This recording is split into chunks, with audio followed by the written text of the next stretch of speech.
Hey, welcome back to our series on, I guess, interview questions. We're going to move on. We've done 1 through 3, 5, and 6. So of course, we skipped number 4 because it's a hard one. I'm also going to be skipping 7 and 8. These are, they have to do with bits, 32-bit problems. We'll come back. As you can see, the acceptance rate is a bit low. Yeah, that's something I would have to do a bit more research on before I even try to attempt.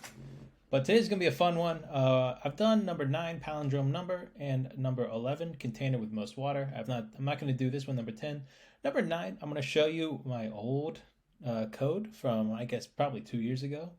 It's not gonna look good.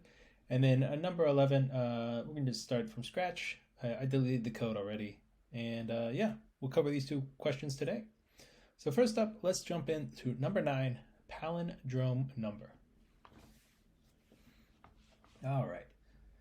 So let's see. Given an integer x, return true if x is a palindrome and false otherwise. So we have our input x equals 1, 2, 1. Output is true because we have 1, 1, and then 2 in the middle. This is going to be very similar to the previous question we did with the longest substring palindrome. So yeah. We're just going to jump into that. Let's see. This one is false because there's a negative sign in the front, which means the negative sign will be at the end. And then this one is false because 1 and 0 would become 0, 1. So let's look at my old code. It worked. I will say it worked, but it's not good. So basically what I did was I turned my integer into a string, then I split the string up, called it split string of x, then I reversed that split string, and then I joined that split string, calling it a palindrome string x, and then I checked if the original string of x is equal to the reversed string of x, and if it is, I said true. Else I said false. And yeah, so some funny things. Back then, I didn't know that you could combine, that I couldn't do dot split, dot reverse, dot join all in the same row. I didn't know that, but yeah. I think the only thing I'm going to stick with would be this part here, my toString, because in order to do a generic, start from left, start from right, and then end if we meet in the middle, sort of palindrome check, we need it to be a string. We cannot do that with an integer with JavaScript. I'm going to go ahead and get rid of these terrible things I did. Get rid of that and get rid of this. So we will start with a string, a new version. So basically, this is gonna be a 2-pointer problem. So we'll say let left equal 0, let right equal str of x dot length minus 1. So that would be the start and the end. And then this would be just a simple while check. So while our left is less than or equal to, because it may be an odd length palindrome, less than or equal to right, what we do is we say if, we do an if statement. So if str of x at left is not equal to str x at right, what do? We will return false. And then if we go all the way through, we should return true. So just to give you a look at my, look at look at this. Yeah, terrible. Pretty much exactly a year and a half ago. I did struggle for a day and a half. So let's look at this. Look at our time complexity for old one. better than 5.85% of users with my old code. But hey, look at that memory, 69. Nice.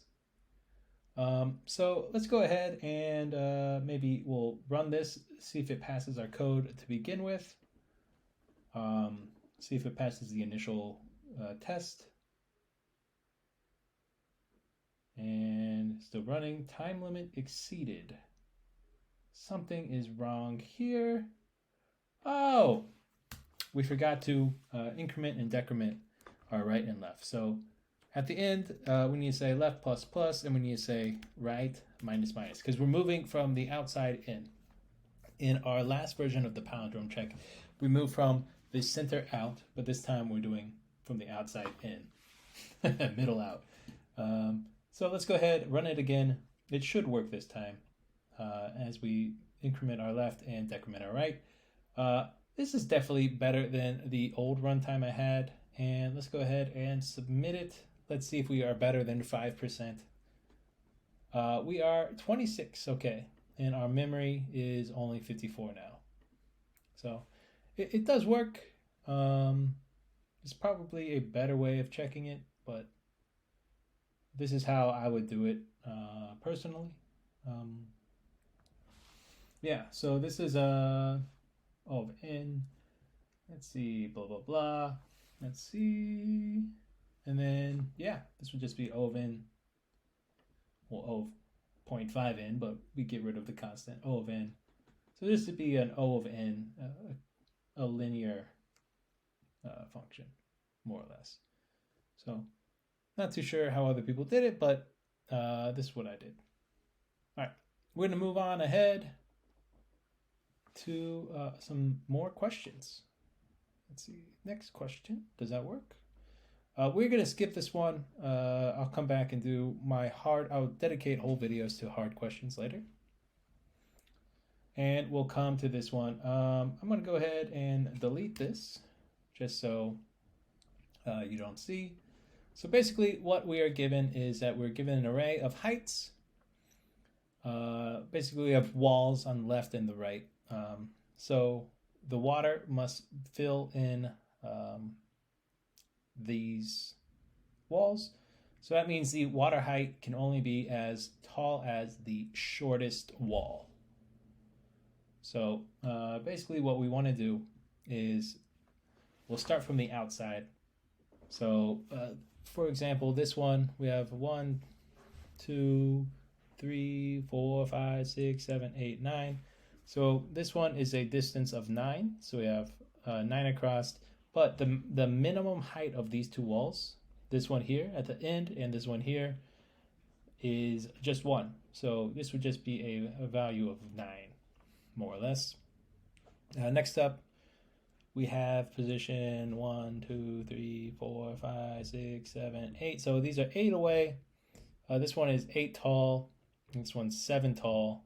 Sorry, this is a 1, 2, 3, 4, 5, 6, 7. So there's a distance of 7 between these two. This one has a height of 8. This one has a height of 7. So of the shorter two, this one would be a 7. So 7 times 7 is 49. So this gives us a volume of 49.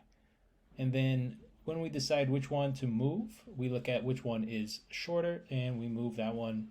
So this one is shorter, so we will move it here next. So this one has a height of 3. And so 3 is shorter than this 8. So this will be our wall height. 3 times 6, which is the distance between these two. 3 times 6 would be 18, which is much less than this 49. And we do that for each one of these. So we have a 49, which would be our max output. So we need to keep track of the current max output of, I guess, the water. And again, what we need to know is that blah, blah, blah. So we're given an array of heights within. So if this here has a height less than, if there's less than 2, there's only one wall, then we're going to output 0. So if there's one wall, if there's 0, we have to output 0 because you have to have two walls to act as the container. So we're going to go ahead and get started with that actually. So we'll say if height.length is less than 2, we need to return 0 because you need at least two walls to create a container to hold the water. All right, next up, what we're going to do is we're going to work our way in. So first up, we're going to say let left equal 0. So that is the starting point of our left pointer. So it's a classic two-pointer question. Next up, we'll say let right equal, and we're going to say height.length minus 1 to get the very last one here. And then, yeah. And then we need to initialize our output that we're going to be updating. So we'll say let output equal 0. Let's see, is there anything else we need to keep track of? I don't think so. Okay, so then again, this is going to be another while loop. At least that's how I'm going to do it in order to move the left and the right closer to each other until they are on the same wall, I guess. So we'll say we'll do a while left is less than right. It is not less than or equal to because we need two walls. So while left is less than right, what we're going to do is we will say the current let cur volume. Oh, we don't have to be lazy. Let current volume equal, and let's change output to maybe we'll call it max volume. So the current max volume is 0. Let's see. So let current volume. Okay, we have current volume, and what we're going to do is first we're going to say we need to find the minimum height. So either the left side or the right side will be the minimum. So we do math.min, and we are passing in our height at left and our height at right. So again, we're taking the minimum one because the water would overflow the minimum one before it overflows the maximum one. So we take our minimum one, and then we multiply that by right minus left. So we have that. And then next thing we do is we say we need to check if we need to update the max volume. So we'll say max, not max volume, max volume is equal to what? We need to do a comparison. So math.max of the current max volume and the current volume that we're looking at. So the max volume so far and the current volume of this one here. And then from there, we need to decide if we move the left or the right. So this is going to be an if check. So if left is greater than, it could be greater than or equal to, but we're going to go with just greater than. If left is greater than right, what we need to do is move the shorter one. So if left is the taller one, and again, it's not just left, it is height at left. And it's not just right, it is height at right. Let's see. Then what we need to do is we need to decrement our right, because that means we need to look for a taller height. So right decrements. And if it is not, what we want to do is increment our left. Left increments. And then at the end of this, what we want to do is return our max volume. All right, so first up, we do a check to see if there can possibly be a container. So if in order to have a container, you need to have two walls. And if there's not, we will have to return this one here, 0. Let's see, next one, we start out with our left at 0, and then we start out with our right at the end of this array. So that is the length minus 1 because it's 0 indexed. And then we have our max volume that will start out at 0. You could start out at negative infinity, but I am making the assumption that all these numbers will be positive. I hope there's no such thing as a negative volume, but you never know. Then we just start with our while loop. So we're going to start out over here and over here. So we say our current value is the minimum of these two heights. So it's either going to be 1 or this 7. It is going to be this 1. And we multiply it by this one here. So this is 0, 1, 2, 3, 4, 5, 6, 7, 8. This has an index of 8. This has an index of 0. So 8 minus 0 is 8. So 8 times the minimum height of 1 is just a value or an output of 8. Then we say that max value is equal to max volume, the maximum of max volume and current volume. So 0 compared to 8. That means our max volume will be 8 at this point. And then we take a look, is left or right taller? Right is taller, so we will increment our left here. And we get to this one here, and then we start over. Again, we find that we have this one here, 8 and 7. The minimum of these two is 7. So here we have 7 times the difference of 8 minus 1, which is 7. So 7 times 7 is 49. Then we say, here we look and we say, is 8, which is our current max volume, greater than 49? It is not. So we update our max volume to be the 49. And then we compare these two. And we say, this 7 is less than this 8. So we will decrement our right. And yeah, and then we, at the end, we just return our max volume. So I'm going to go ahead and run this, and we will see if it works or not.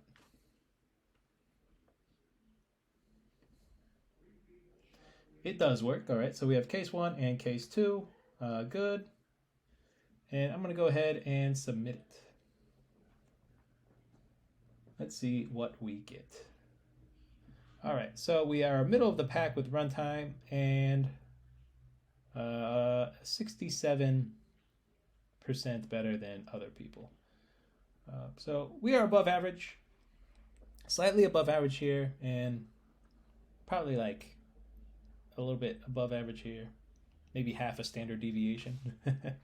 But look at this big grouping down here. They probably have some crazy solutions that only work for the test cases. I don't know. I don't really get too bogged down when comparing myself to other people on LeetCode because, you know, there's always someone who has a code specifically written for the kit. They somehow figure out all the test cases and they write it just to work for those test cases. Yeah, so awesome. Let's try and talk about a runtime now. Let's see. So a runtime would be blah, blah, blah. It'd be O of 1, O of 1, O of 1, O of 1. And then this one here, while left and right, this would be an O of n because we will only stop when we get to the bottom, or get to the middle, where they cross paths. So this is O of 1. This is O of 1, O of 1, O of 1, O of 1. So yeah, we have just O of n for our one loop. And then yeah, so for memory, we're keeping track of our left, we're keeping track of our right, and we're keeping track of our max volume. So that is the main sources of our memory. And yeah, all right. So we're gonna go ahead and call it a day. If you have any questions, just reach out to me. I'll try and answer them. And thank you so much. Have a great day.